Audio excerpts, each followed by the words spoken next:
established guy. He was born in India, lives in LA, and he's afraid. He's afraid because his passport says born in India, even though he came when he was 7. Do you know?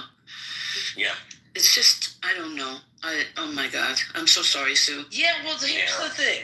Okay, even though he has a passport and was here, since he was 7, like I said, I have a friend right now who's here legally from Tehran, or he was legal, and has been hired by the county of LA for 2 separate positions, and they're dragging their heels, and then they give him a start date, and he's afraid to show up because he doesn't know if he's going to get deported or hired. Wow. Yeah. Wow. So this is the way, and I don't mean to sound, excited and overboard, but this is literally the way we're living here. And I'm not a fear-mongering person. I don't buy into the fear, but this is real. This is real. And there's no 2 ways to slice this. They're doing what they intended to do. And now we have to figure out how we band together against all this. So I'm glad Steve is here. Steve, I also need to know the name of that restaurant in Sherman Oaks that you went to for the eggplant. Thanks. Yeah, let's get Steve up here. And I want to hear from Andrea also. Yes. Oh, here comes Mr. Crown. Stephen, you've been paged. Well, first of all, we want to know the restaurant in Sherman Oaks that has the eggplant, but also, I assume you have been doing some reading over the weekend about all of the Supreme Court decisions that came down on Friday. So if you don't, a little pressured here, but if you can, maybe you can enlighten us. Or I can call you later, whatever you want to do. Can you hear me? Yeah, I can hear you now. Yeah, my earbuds have been funny lately. I did. I don't want to not say anything, but I do want to mention I did a room in the Supreme Court Confidential. So they call, I forget what they're called. It's been so long, but whatever they're called. I did one of those that was a little over 2 hours about the so-called birthright citizenship case. I guess I would just summarize by saying that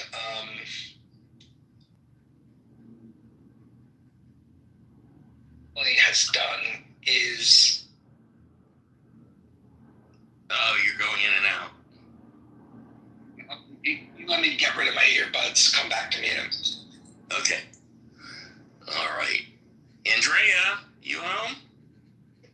I am, but I can't weigh in substantially right at this second. But hey, everyone, and happy post-Pride weekend. Oh. All right, I'll get back to you. Can I ask a quick question? Is it possible for Steve to make his 2-hour room available to those of us that were not part of the House? It's on replay. It's on replay. I know, but I'm not a member of the House, so I can't get into the replay. I think you can look at Steve. Oh, can you look at Steve and see replays associated with his name? I didn't realize that. I thought the replay would be available to anyone. I don't know how that works. Can you join the House? It should be. Yeah, let's see. I guess I won't be able to tell because I am a member. So when I go there, I see them, of course. Right. When you go, you're just not able to access the recorded events? Correct. And it says that I'm waiting to be accepted to the House. Okay. Does anyone... I don't know how I do that. There must be a way to let new people into the House, but I don't know what it is. I'll figure it out. There must be a way to... I know you're going to have to read, but that is something older people can usually do. Well, without getting into the literacy part, Sue, if you tap on Steve's name and you scroll down, I'm doing a little assumptions here. Do you see any replays rooms that he's been in and appear on the replays? Yeah, because it should show. Maybe. I don't know. Yeah, I do, but only the rooms that I'm a member of. Really? So it doesn't have a date of when this happened? No. It doesn't have June 27th? No, it doesn't. No, my first one is June 10th when he was in another room that we were both in. I just posted it in the. Thank you. Okay, and you're all talking about Steve's room. We're not talking about the Deep State Patriots, because I think I left it open. I hope I did. That's not the problem. Okay. Will it let you click on the new Jumbotron link? Because that might be what you're after. Oh, okay. Does anybody have There it C-SPAN on by chance? I think Elle did, but she just left. She was on the phone. Oh yeah, Elle's back. Elle, she said, yeah, go ahead, Elle. If you just click on the link that I put in the chat, you can go right to it. Yeah, I don't want to do it on my phone. I want to. Yeah, thanks. And I'm just letting Stu know that she can listen to it that way. Al, I'm sorry. I tried it one way. It didn't work. What did you say, Al? Sue, It's mainly just a you're now Jumbotron. a member. Problem solved. Thanks, Steve. I found the wait list. It took me a while, but I found it. I appreciate you. Thanks. could do it. All right, Steve, are you ready now? Yeah, sure. So yeah, the case I focused most on was the case involving birthright citizenship. I guess I mean I feel silly saying that in this room because I feel like there's a fairly high level of political literacy, but the court did not eliminate birthright citizenship, right? It technically didn't reach the merits of the underlying executive order which purports to eliminate birthright citizenship. It did not do that, notwithstanding about 4 clubhouse rooms talking about the end of birthright citizenship. And I don't mean to trivialize that what he's doing, but that's not what the case was about.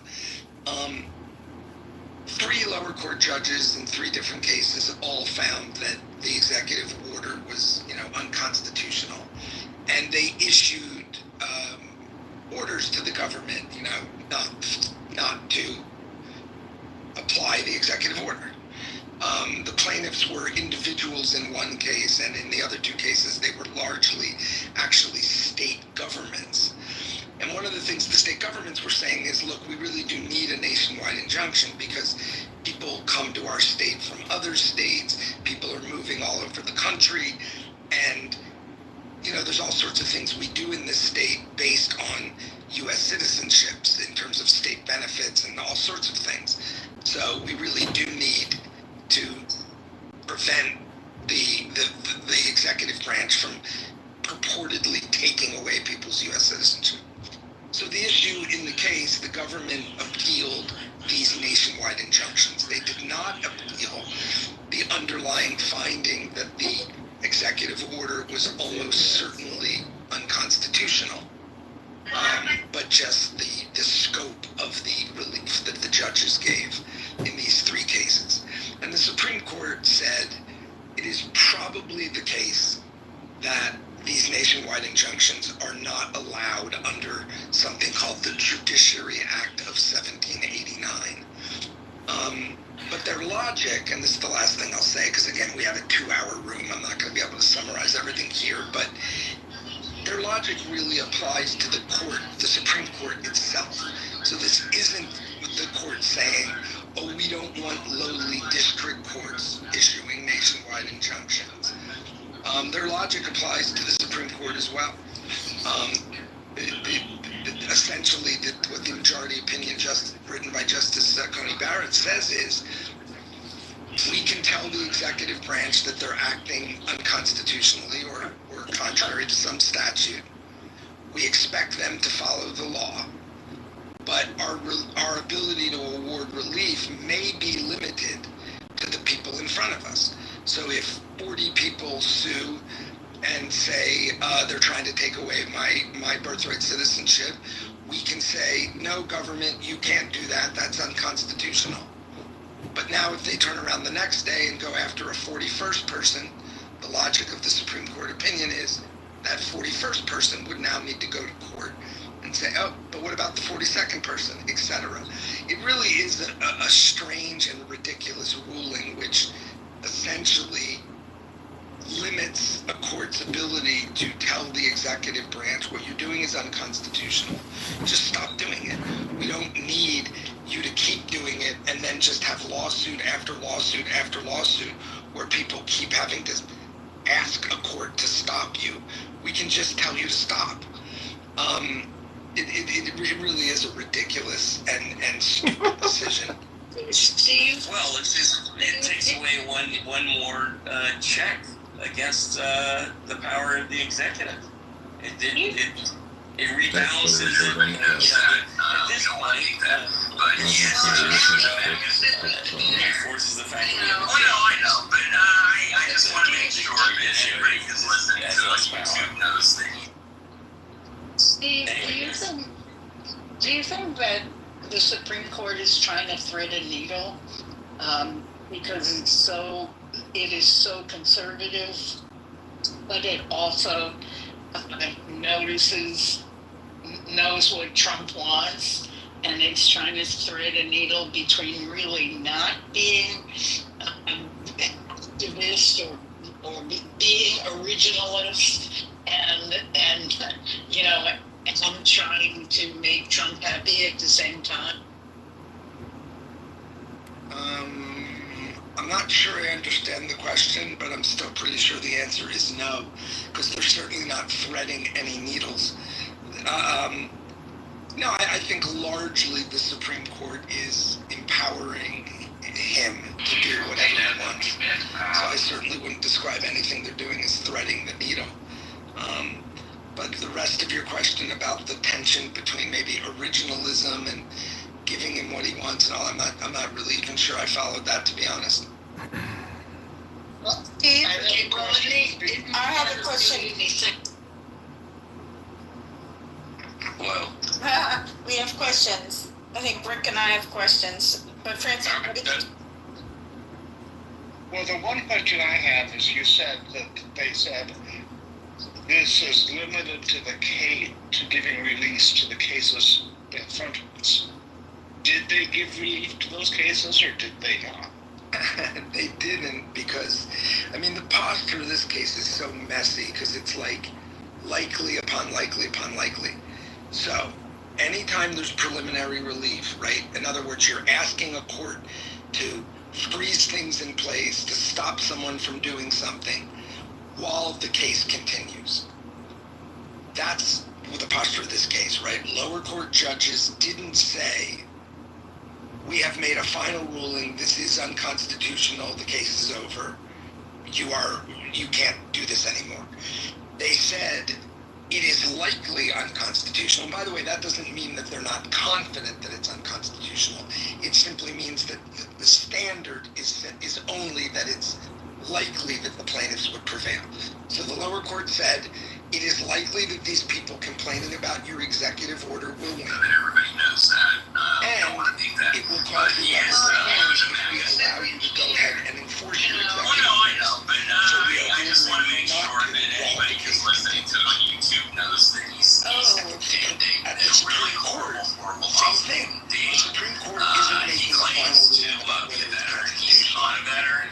He's actually It isn't even making a he's a final ruling scumbag. about whether the court does or doesn't have the power. He's positioning himself as the That's what I thought they were threading the needle. It is saying you likely don't have the power, district court. So therefore, the government is likely to win on the issue of whether you have the power. So we're going to lift the injunction and we're going to let you go ahead and, we're going to tell the court, a nationwide injunction, probably not within your power. Reconsider your injunction. So it is possible that the district courts will say, okay, we're refining it, now it's not, we're limiting it somewhat. The court didn't literally order the Supreme Court didn't literally order the lower court to issue an injunction that only applies to the plaintiffs before them. So there is some unpredictability, at least a little bit, in what the district courts will do. But the Supreme Court has previewed its thinking on this issue. And if a case came before them where it really was in front of them, whether or not courts could issue these kinds of injunctions, they've already said what they would do. So I think most people are covering this as if they've said that nationwide injunctions are essentially not legal. And that's fair, I mean, the rest is technicality. But it's unclear what the lower courts will do. I mean, the states it's unclear what they'll do. But the idea that it is going to be one important tool that judges have to stop or slow down the Trump regime has been taken away or at least blunted. And I think one of the things that's most remarkable about the opinion is that they don't talk about birthright citizenship at all. And by that I don't mean that they should have addressed the issues, the merits of that. The merits of the executive order in terms of its constitutionality were not before them. That is true. But to issue a ruling like this without even saying one word about what it means practically, right? One word about the fact that we're saying you can't issue this kind of relief does mean that as an effective matter, people's birthright citizenship can now be challenged by the Trump regime, and they can be put in a position where they're treated as if they are not citizens.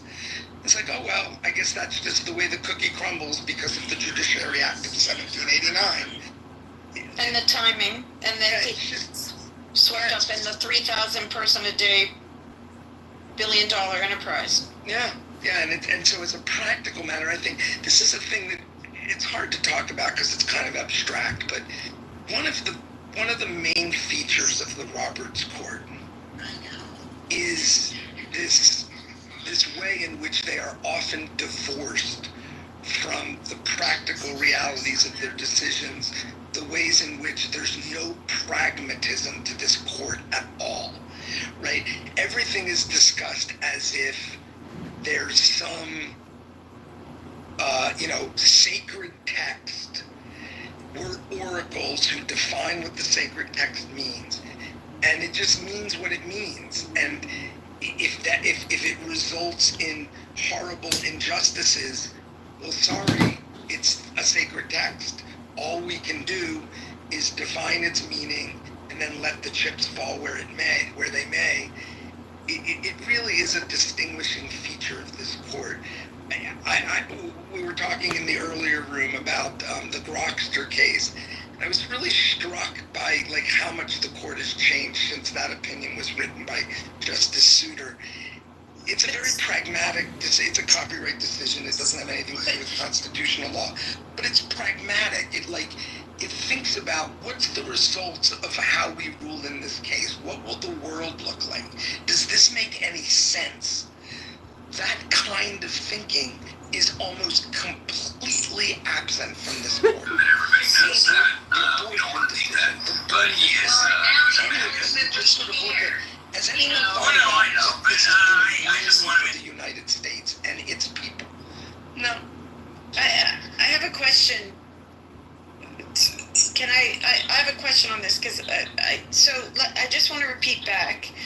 They didn't deal with the issue of birthright citizenship. They didn't deal with the constitutionality of the executive order. They basically blunted and said that you cannot, that nationwide injunctions from federal judges, basically you can't do them, or they mean nothing. Courts are probably not empowered to issue them under the Judiciary Act of 1789. And sorry to interrupt you, but just a quick parenthetical on that. As they do with this originalist approach, which makes no sense, the central question they ask themselves is, were nationwide injunctions or something very analogous to them available in 1789? That's their way of answering the question whether courts today are able to issue these sorts of injunctions. by asking whether courts were doing something like it 245 years ago. It's When there were only absurd. 13 colonies? Sorry, so my follow-up question then is that means, sorry, because I can't leave the room move on until I understand this, is that, so, and unless you were named in a class action suit specifically, that's already been filed in whatever 28 something or 20 something states, you're not covered by whatever that decision is. And on any other issue, so is it true that this ruling that they made could be extrapolated to all sorts of other issues and not just birthright citizenship because they left it so vague? No, it's not that they left it vague. The opinion isn't about birthright citizenship. The opinion is about nationwide injunctions. So on any issue, right? It's not tied to absolutely. And how do we get a class action suit for everyone in the country against, here's the big idea of the day, the big bet. Get some billionaire to file a class action suit. You don't need a billionaire, but again, I think the attorney generals of the blue states might be we don't get so into the weeds here. Sorry, Ben, because I don't want to turn this into Supreme Court. No, it's okay. This is good. But it's not so simple in terms of, just a class action of everybody in the country, because the rules for class actions require that all of the plaintiffs be similarly situated.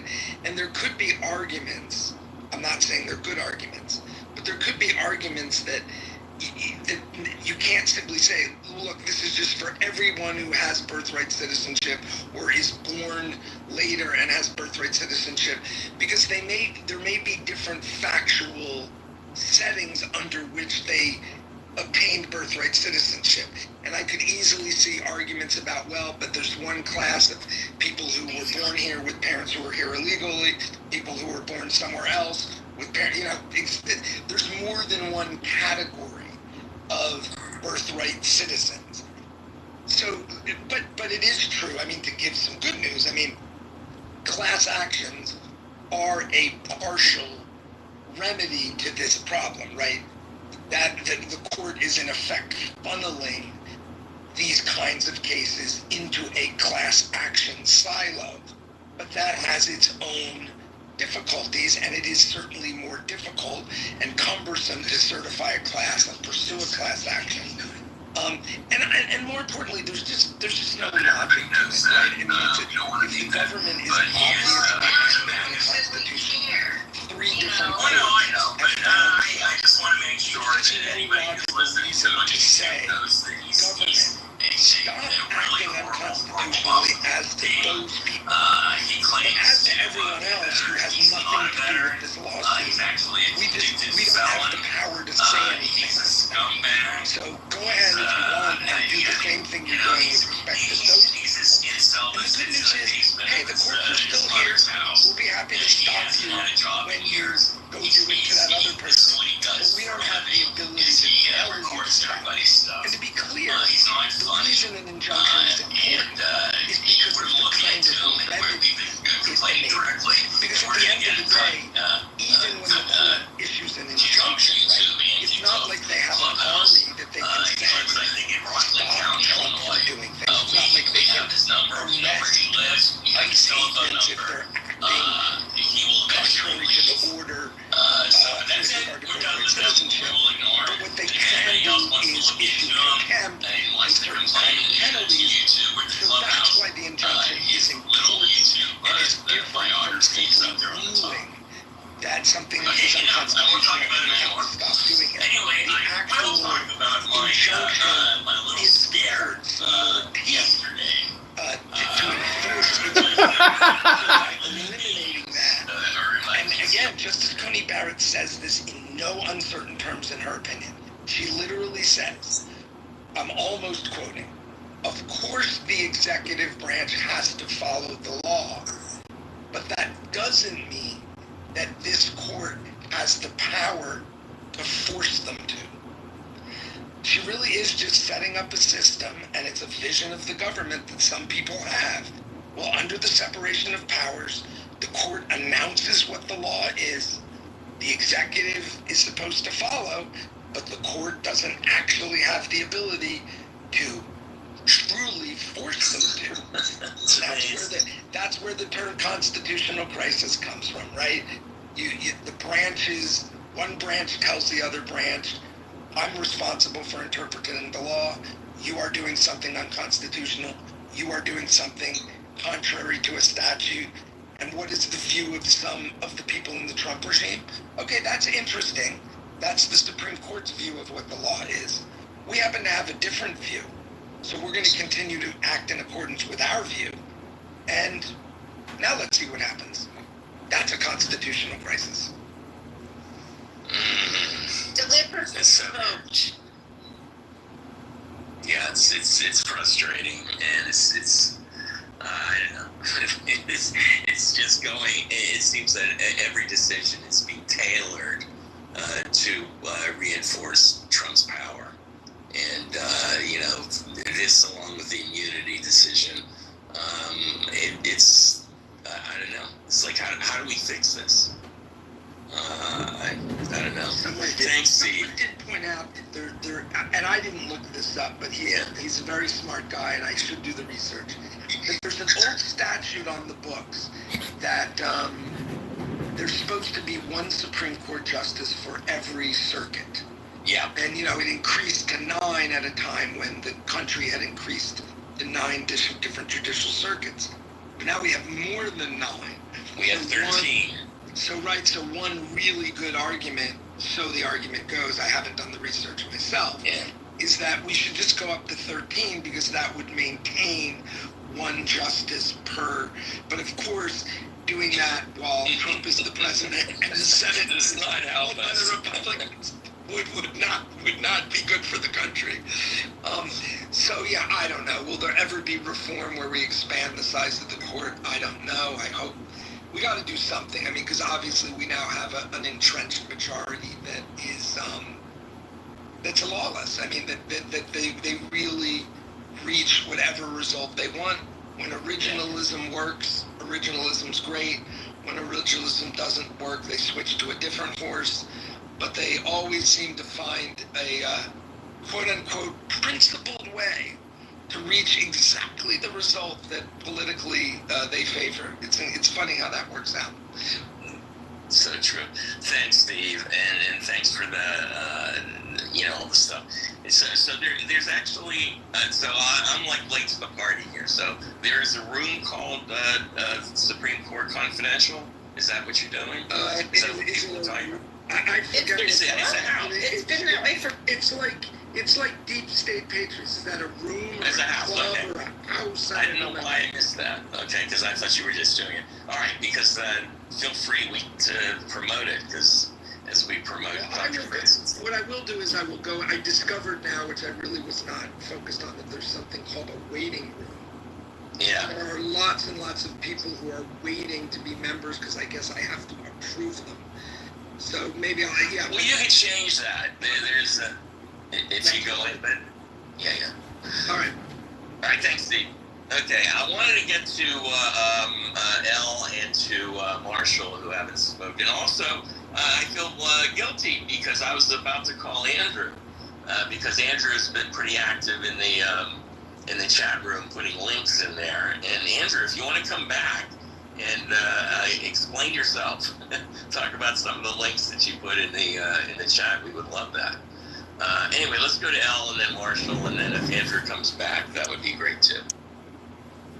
Hi, you guys. I'm mostly focused right now on the vote in the Senate, and I've been just going back and forth. That's why I was curious if you could give us an update. Yeah, no, they haven't finished voting, so I don't know where they're at.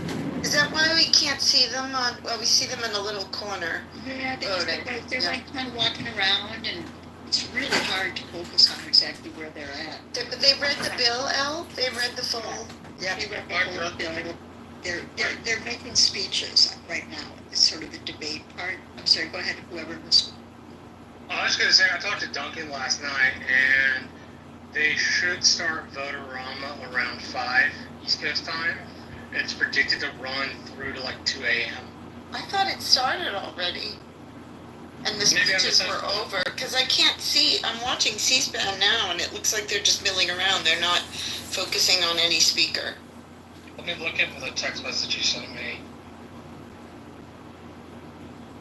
Yeah, you're right. Vote-A-Roma began this morning, not 5. I misquoted. Wow. Yes, they'll be voting, he said, until about 2 a.m. Until well, this is it, folks. I mean, like, this is it. This is where we find out if they throw 16 million people or whatever off Medicaid and remove lunches for kids. Ugh. They will. Yeah. It's going to happen. Reading the thread in there, it looks like something happened here where they're not going to be able to save the SNAP program changes. So I'm able to pick up something from the thread. I'm going back and forth to the YouTube thread.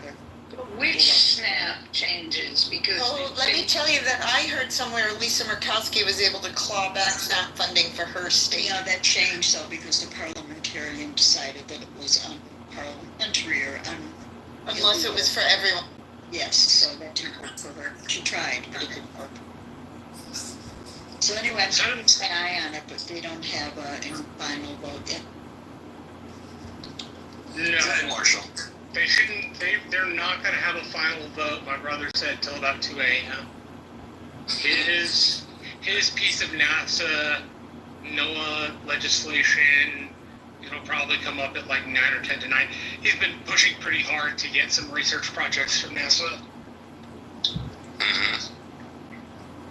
Anyway, do you want to, talk about an irrational way to make law. I mean, this, like, put aside even the substance. It's like, this is so absurd. of course, they're all going to be so exhausted they can't even think. They don't even remember which version of the bill they're voting on. Calling it Vote-A-Rama is ridiculous. I'm just, continue. That's what the Senate and House call it. They call it Vote-A-Rama. Well, that's so stupid because it removes it of all dignity. Oh, never mind. I'm old. Well, they got rid of dignity a long time ago. The 2 a.m. voting, that's a lot more normal than you think it is. They will often, to get through fairly tough bills, stay for Vote-A-Rama until late into the wee hours of the morning. My brother has been there many a time where all you get to do is sit there and then see if anyone even notices, because they'll all be asleep when the actual bill is passed. Of course. That's part of the deal. That's a strategy. Apparently not. Most people are awake and vibrant at that time, or at least the congressmen and senators are. Their staffs get sleepy. That's what my brother tells me. No, but the population is asleep. I mean, everybody's in bed, and it's like, for something that's important, you would want to see in real time who's voting for what, and it's it just seems like a sleazy way to do business. I don't know. It's been done that way for a very long period of time. I mean, over 100 years. I wouldn't disagree that it needs to be fixed, but it is not uncommon for the House of Representatives, when deciding on budget bills before they go to the Senate, to stay into the wee hours of the morning. It's far more common than most people think. And also, frankly, I'd like to know how many people watch C-SPAN, even if it is made available. Not to mention the people most directly impacted by some of these big cuts are probably sleeping or working through the night in 2 jobs. So, this is, definitely should be fixed. But I think, I'm just wondering, so this really, I hope the philanthropists in the nation or the entrepreneurs are getting funding to do some stopgap measures to support these families. And I'm wondering how much the state budgets have set aside to support these communities. Because there is people have seen this coming now for a while. So I'm trying to look into where people have pivoted to try to. Philanthropy can't really ever fill the stopgap of these shortfalls in funding, but there must be some investment in some of these organizations that can pick up some of the slack. But I don't know how it hits the state budgets or how the state. I mean, yeah, it's just it's a mess for families on the front line and people on the front line. And also, what's the forward legal strategy, Steve, to push back against any of this? Sorry. I just wanted to let you know, I was able to ascertain that this is not the final vote. What they're doing is voting on various portions of it right now, trying to get rid of things and keep things and lose things. So this is why this is a long process. It's not the vote. It's not like the final vote for the whole thing. It's their voting on things of it right now. Oh, interesting. So does that mean at the end of this conversation, there will be another day where they discuss the actual finalized version? No, I think probably Marcia knows probably better than I do. He's sort of a time frame on it, but I asked him at CAD. Several people said this is not the final vote. They're voting on sections of it. So that's what's happening. There you go. Yeah, sorry to interrupt. Yeah. Go ahead, Andrea. No, I was just in frustration, wondering what the legal strategies were that were in play to go back against this. But that maybe is a topic for another day or another Steve room. But I did notice, by the way, during some of the actions on Pride, I saw a flyer that talked about a chant around the longest chant heard across the country that they're trying to organize from July 1st to July 4th. Has anyone heard about this? No. I don't know enough about it, and I don't know if I hope. Well, let me check it out before I, work out what. The only thing I heard is that they are July 14th Indivisible March. Oh, that, but also the fact that they're suspending a lot of 4th of July celebrations, especially like in Los Angeles, where they're concerned about violence or rioting or whatever. Which that's so sad. Yeah, they should worry about the fact that all of their fireworks are like 80 to 100% more expensive now because of the tariffs. Maybe they'll consider that. Yeah, and also why we didn't talk about Canada. I was curious. Barbara, that since Carney has taken down the tariffs for I guess it was for digital services that are coming out of America. I thought that was weird because he gave them up instead of saying, pulling a Trump and saying, well, we'll suspend this for 2 weeks while we have a conference. Was there any pushback because he sort of gave up too easily?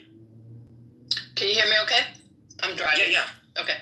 Yeah, there was definitely pushback and some interpretation around he's putting, kind of the peace, let's collaborate together, being friendly type thing, right? That's his intention. So I think there's a strategy behind it, but certainly it's a bit of a shocker for many Canadians going, what? Because it's so opposite as to our, local premier in Ontario, who is completely standing up against it, So, Andrew, I'm sure is Andrew still in the room?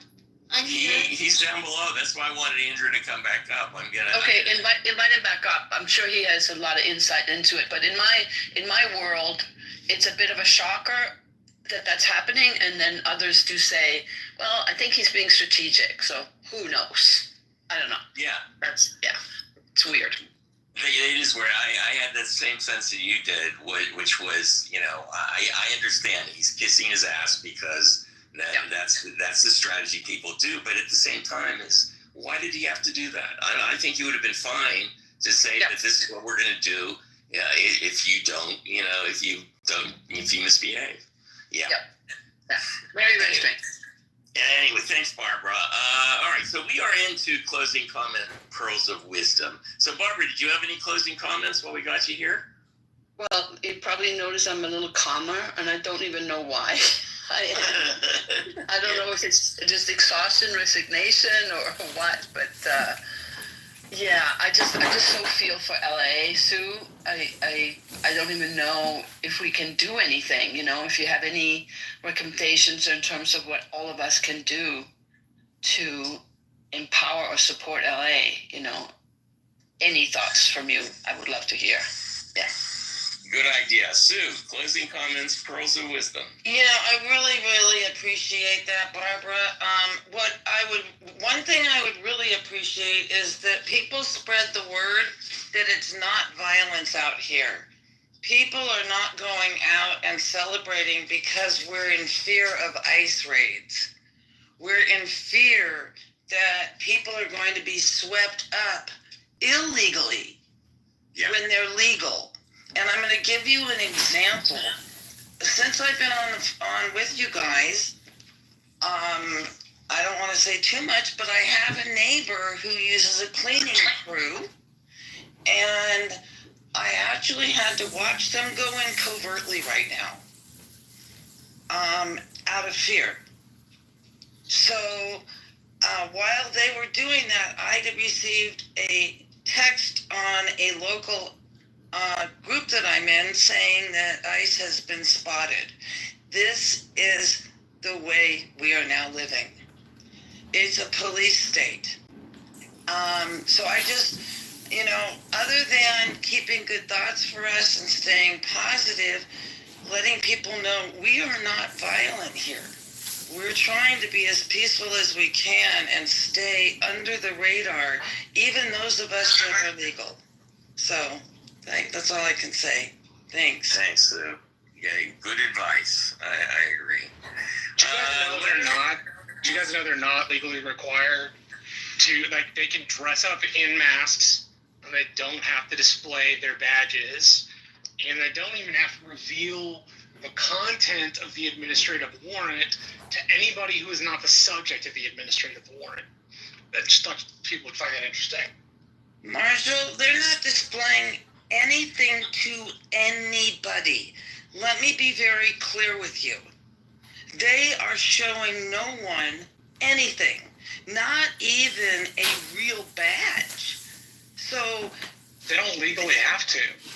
But that doesn't sound right to me. The point is, and I would anybody state laws where they do have those requirements. Anybody. So, why don't we ask Steve? That's a good idea. Let's ask Steve. He knows way more about this than either of us. Yeah, no, Steve.